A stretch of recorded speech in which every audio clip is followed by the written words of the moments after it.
All right, what is up, everybody? I got a treat for you guys today. I'm going to edit a photo I took yesterday. My wife and I went out and just shot some birds and different things, just had some fun.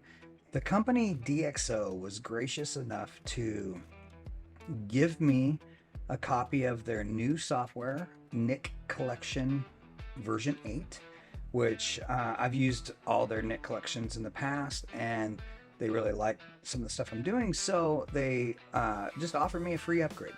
They also have given me a copy to give away to you guys. So, what's amazing about that is all my subscribers will be in the running. And so, uh, probably on the next video, I will do another edit and we will pick somebody at random.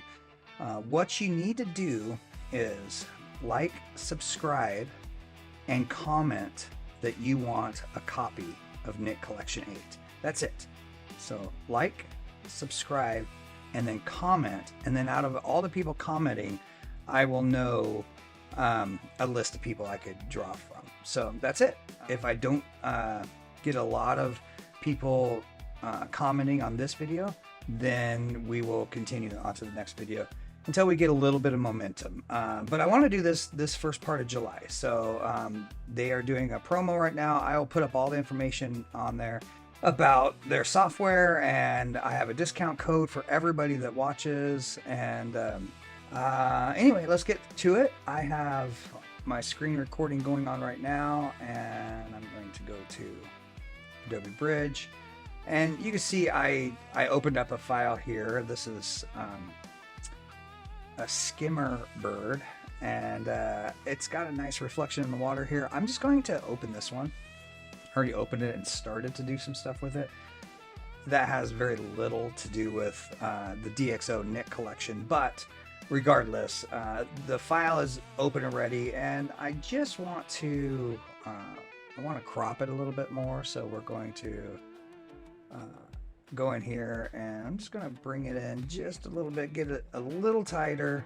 Like I said, this doesn't have anything to do with the Nik collection other than it makes sure your picture is prepped.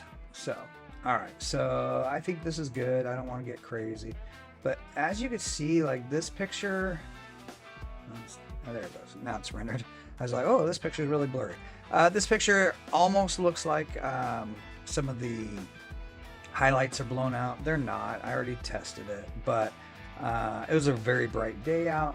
So what we're going to do is I'm going to do a mask, just a small mask. I already did on here, but just trying to speed things up. And on that mask, what we want to do, I've already pulled up the clarity and the texture sliders here. What we want to do is, yeah, I'm going to take the exposure down just a little bit. Because like I said, it's a super bright day, and I'm going to bring these highlights down kind of max.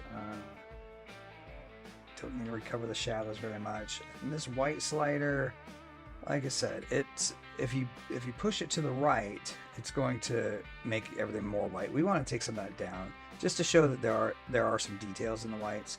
I don't want to go crazy with it because this is going to be more about color editing and what DxO software can do. So I'm not going to do a whole lot here in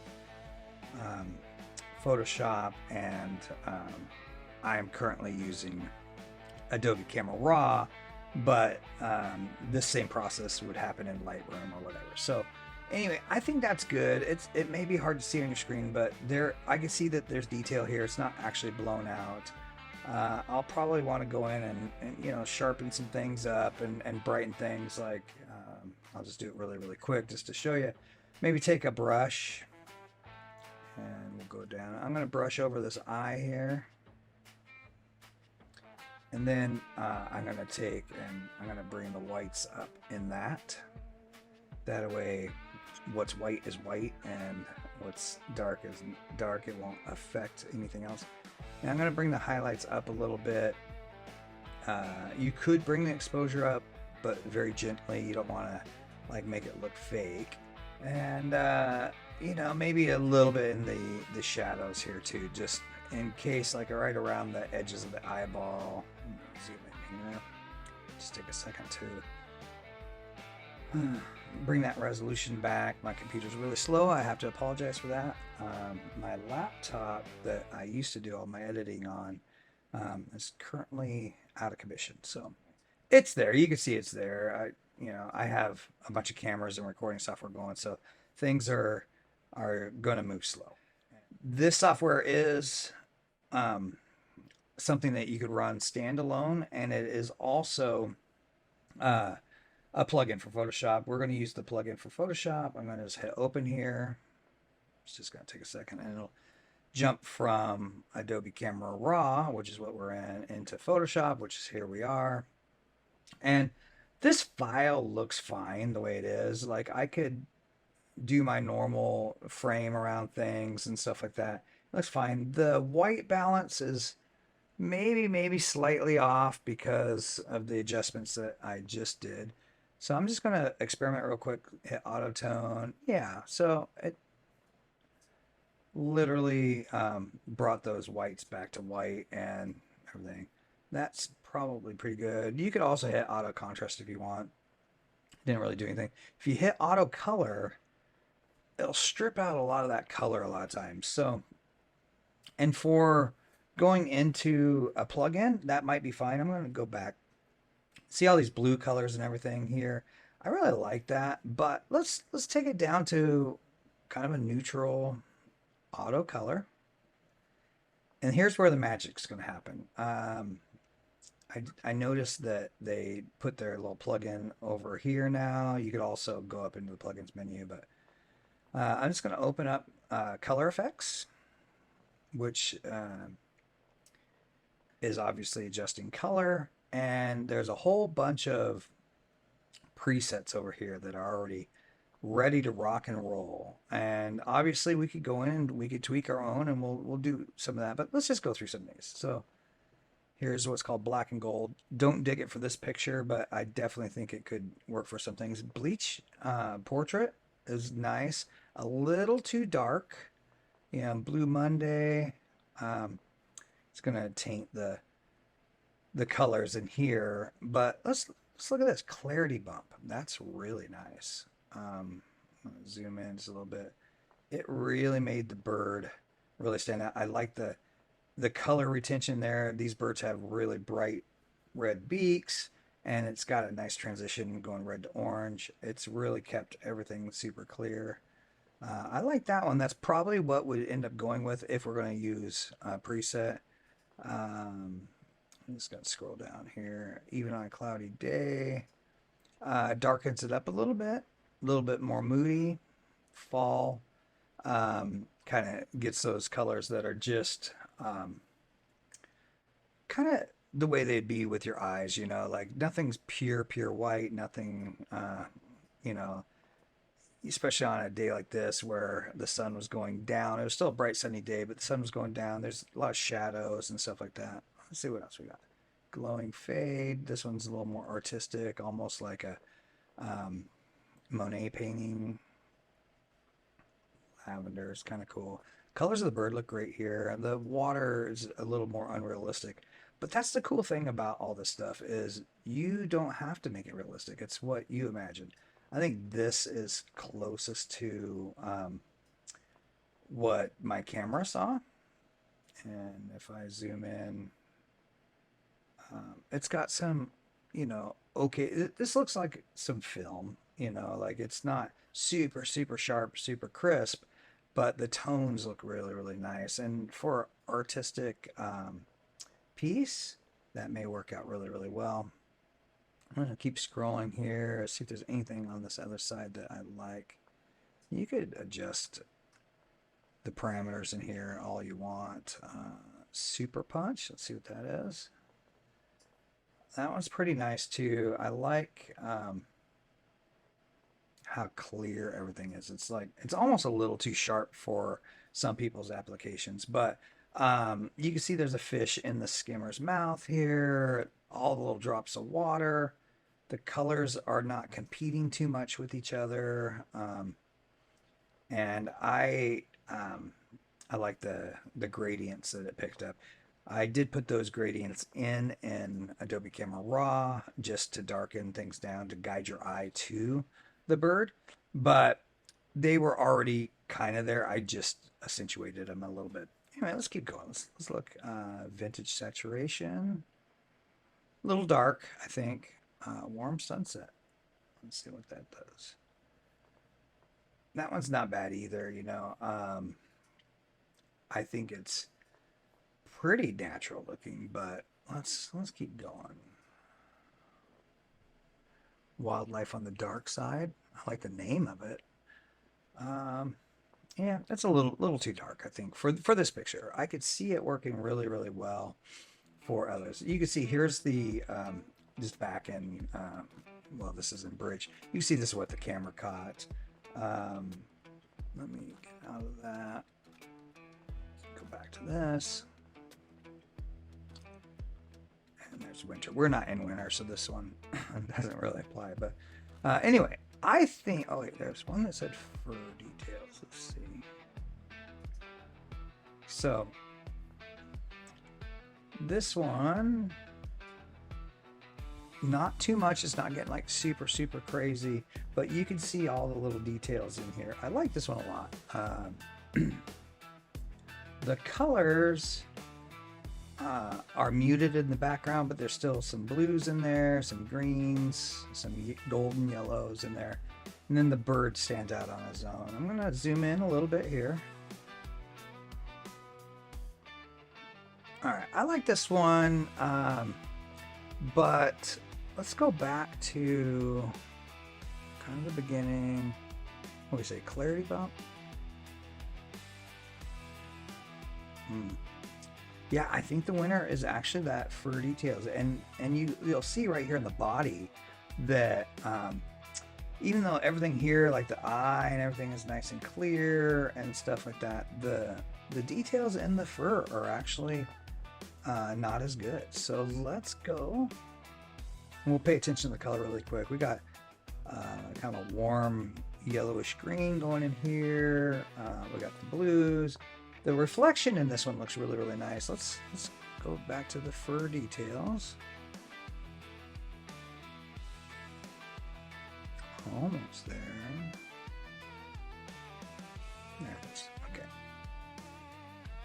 All right. So here's the pluses and minuses here. Obviously the fur details in here is better. I like that better, and it's not as crunchy sharp as the other one, but it's still sharp. And it, like I said, it brings that fur detail in there, and I think it has a nice overall consistent tone to it. So I like that. Now the downside to this one is the reflection here is actually kind of crisper than what I'd want it, and there's more detail, all the ripples. That's a minute thing to worry about. If I go back on,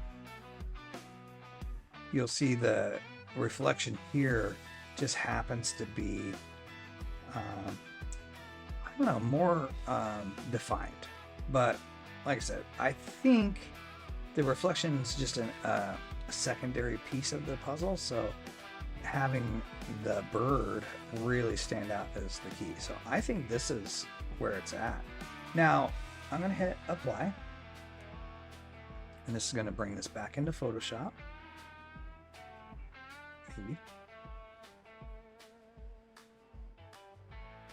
There we go. So it's here's before, there's after. Now, you could get funky with this if you want. You could add some masks, and like if you liked this softer look here, you could start masking that down and stuff like that. I'm not going to bother with that right now, but I do want to know, because this puts it on its own little layer, it gives you some flexibility. Maybe you like it, but you want to take down the opacity to say 50%.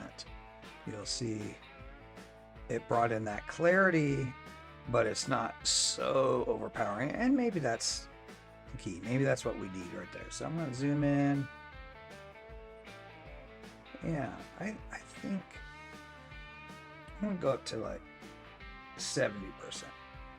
So most of it will be DxO's Nik Collection 8, the color effects, but a little bit straight out of the camera. And I'm going to flatten that down, and I'm going to go back into these filters here. I keep forgetting they just moved it over to the right here. So you could actually, that is not what we want to do. We want to go back into the plugins up here. Let's go to analog effects. This is going to be fun as well. We're going to open up analog effects.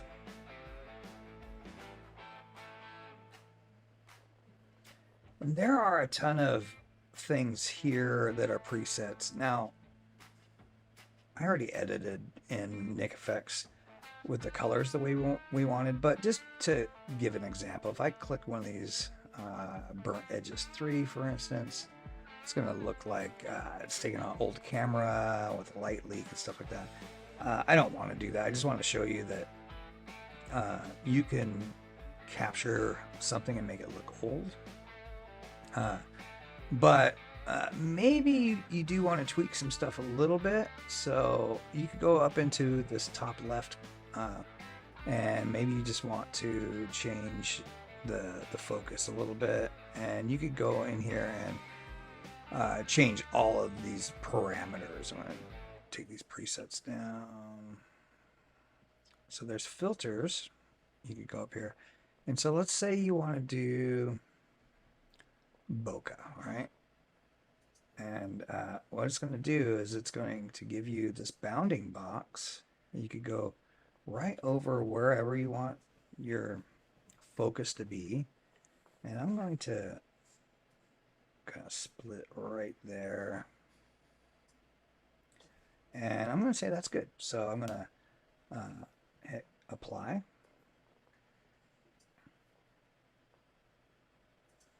And very subtly, it blurred the outside. I don't know if you can see that here. And very much like an old vintage lens would do. And, the sharpest part is kind of in the center of the lens, and it didn't mess with anything here. But out towards the edges, it added this nice blur effect. Now, if you're trying to create a piece of artwork that you want to put on your wall, it's okay to, we're not doing documentary stuff here. This is, the purpose of this is art. So, yeah, so we went in here. I'm going to open up Nik Effects, Analog Effects again. And what it does is it uses the file right underneath it. And you could apply some new stuff. So what I'm thinking is I like to add frames around my photos a lot of times. And I'm going to move my mug over here. And they have a whole bunch of different choices here. I'm going to go to white, and I'm just going to choose something here. I think that's nice. You could make it a little more subtle like this, like maybe just get the edges, or you could go extreme and really go for it. I think we'll go right about there. You could also change the parameters of this stuff locally. You could change how this frames up and how it sits, but I think this works really nice. They've made presets for a reason. This is just one aspect. You could also, you could stack these and you could create your own, and you could also go back over to the other side, and you could add some more characteristics, maybe a double exposure, for instance. And maybe I want to take and figure out something like this. And then, you could totally tweak this stuff to fit however. I don't think for this particular picture, it's something I'd want to do, but just to show that it is possible, you could add some old school effects here. But I like this. I like the way this looks. So I'm just going to hit apply.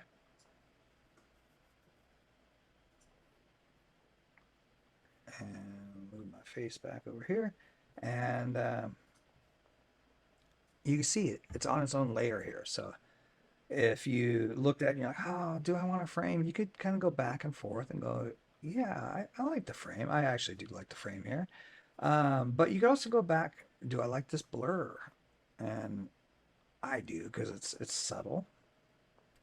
I like the color. I like this. This is a nice looking photo. And so what I'm going to do is go save as. And we're going to call this skim